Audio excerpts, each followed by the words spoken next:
Então, vamos começar agora falando sobre lei dos gases, a lei dos gases gerais. Então, a lei dos gases gerais, ela estabelece uma relação direta entre pressão, volume e temperatura. Então, eu vou colocar aqui para a gente conhecer um pouco mais sobre essa lei. Lei dos gases, lei dos gases, escrevi lei dos gases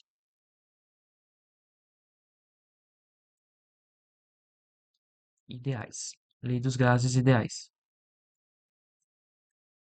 Qual é essa lei aí?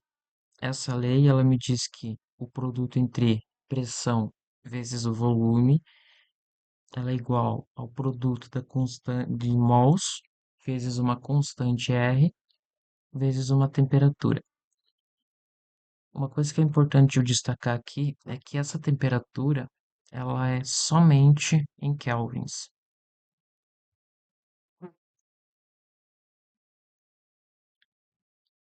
somente em Kelvin. Foi a escala adotada pela convenção, né? Então essa aqui é a relação. Vamos explicar um pouco como funciona a relação entre essas variáveis. Primeiro, a gente está relacionando pressão com volume. Pressão com volume. Uma coisa que a gente precisa destacar aqui é que quando eu tenho o produto entre dois números, eu posso com certeza afirmar que são grandezas inversamente proporcionais. O produto entre A e B resulta num valor K. Ou seja, eu posso dizer que A ele vai ser esse valor K dividido por B. O que que isso significa? Que para eu manter essa proporcionalidade, ou seja, manter esse K, manter essa igualdade verdadeira,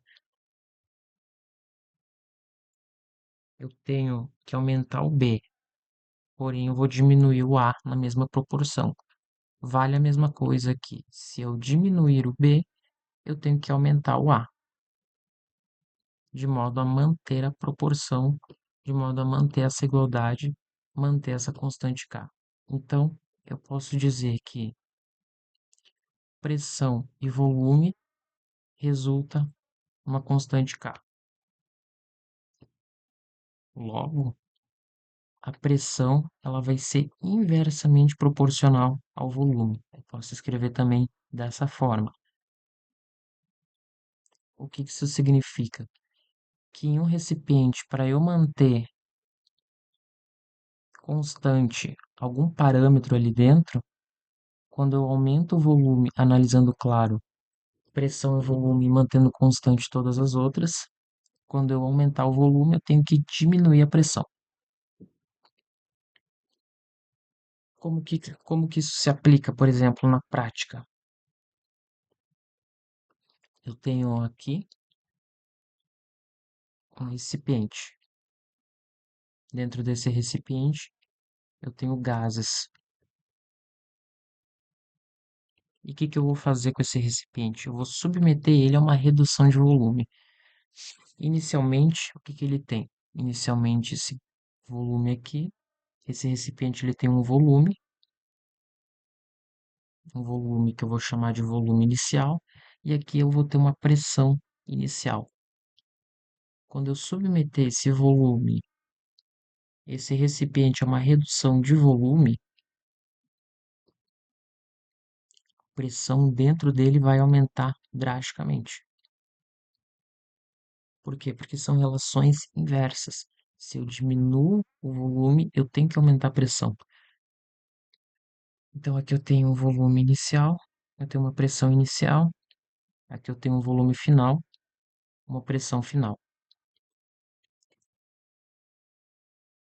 O volume final ele vai ser menor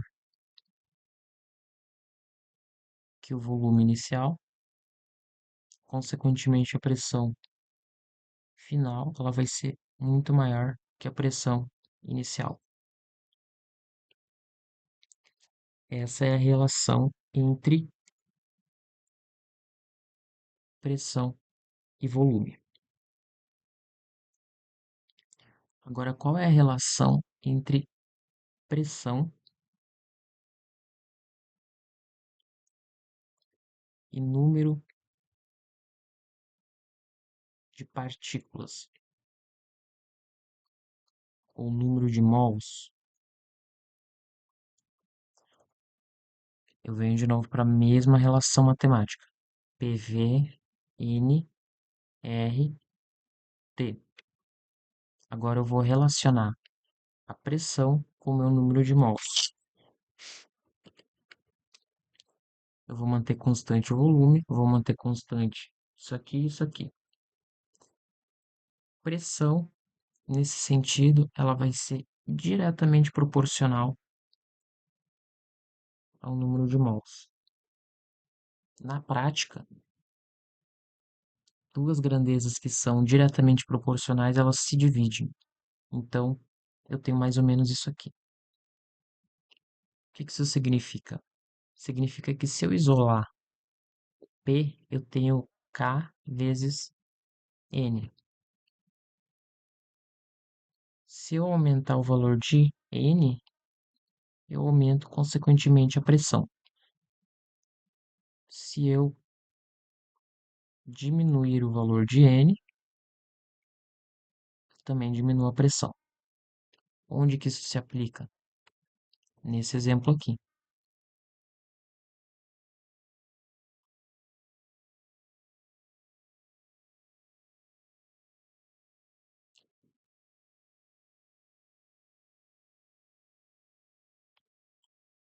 Nesse exemplo. Inicialmente, nesse exemplo, eu tenho uma certa pressão, uma certa quantidade de moléculas. Aí o que eu vou fazer?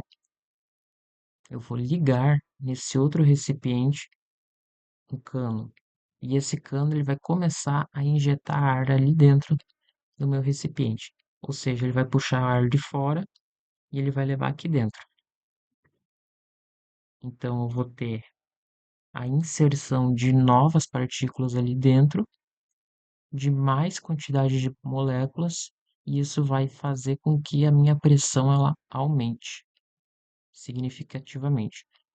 Se tu notar, o volume ele não alterou. Até porque para eu fazer essa relação aqui, eu não modifiquei o meu volume. E eu também não modifiquei a minha temperatura. Eu não estou analisando a temperatura nesse momento. É apenas a relação entre a pressão e o número de partículas. A próxima relação que a gente tem é entre pressão e temperatura.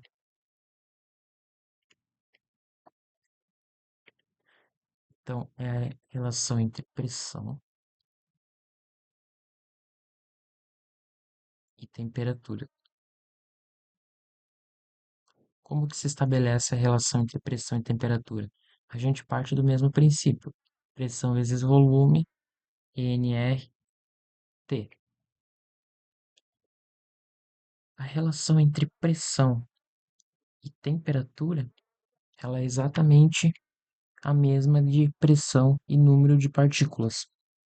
Elas são grandezas diretamente proporcionais, ou seja, quando uma aumenta, a outra aumenta de maneira proporcional. Onde que isso se aplica? Eu tenho novamente um recipiente com uma certa quantidade de partículas inicialmente ali dentro. O que eu vou fazer? Eu vou submeter esse recipiente a um fogo, a uma chama. Eu vou colocar fogo debaixo desse recipiente. Ou seja, eu vou fornecer energia para esse sistema, correto? Sim. Quando eu fizer isso, as partículas que ali dentro estiverem, elas vão se agitar, porque eu vou estar fornecendo energia para elas. E como a gente viu no conceito de temperatura, que é o grau de agitação dessas partículas, é a quantidade de energia por partícula, e a gente faz essa média para obter a temperatura, eu posso com certeza afirmar que com o aumento de temperatura nesse sistema eu tenho uma maior agitação das partículas. conferindo então uma maior temperatura. Se tem uma maior temperatura, tem mais colisões aqui nessas paredes. Se tem mais colisões, eu tenho uma pressão maior em relação a esse aqui. Então, eu posso dizer que a pressão final ela é maior do que a pressão inicial, porque eu aumentei a temperatura.